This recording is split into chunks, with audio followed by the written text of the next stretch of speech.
dans la mission de l'imam al-Mahdi, il ne s'agit pas seulement de guider ceux qui cherchent la vérité, mais aussi de discerner ceux qui, par leur nature profonde, s'opposent à cette lumière.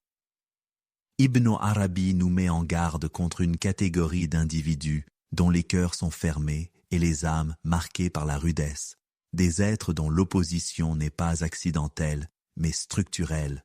Il dit « Haola qulubuhum ghelf wa khalqahum jalf wa yatarabbasuna ahzaban wa hlafan fawqaha half » Ceux-là ont des cœurs scellés et des âmes rudes, et ils guettent les factions et les alliances, par-dessus lesquelles se forment encore d'autres serments.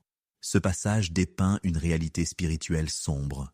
Il ne s'agit pas simplement d'un refus individuel de la vérité, mais d'une opposition enracinée, active et même organisée. L'imam al-Mahdi devra y faire face, non comme à une simple hostilité, mais comme à une résistance profonde, structurée et déterminée.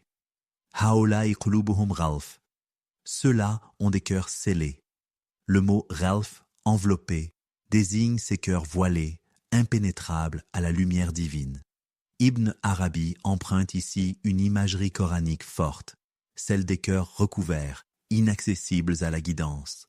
Ce ne sont pas des ignorants innocents, mais des êtres volontairement fermés, dont l'âme a refusé l'ouverture. Il ne s'agit pas d'une simple incompréhension, mais d'une condition spirituelle dangereuse.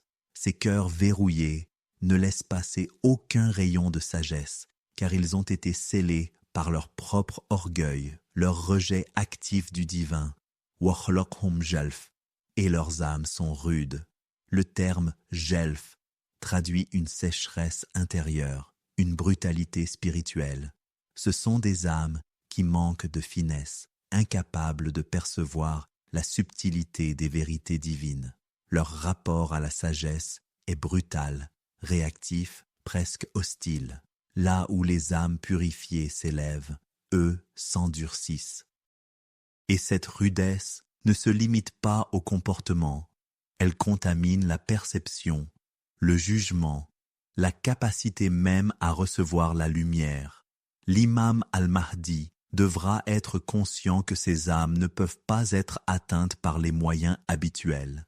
Elles exigent une stratégie différente, ou parfois aucun effort, car leur rejet est total.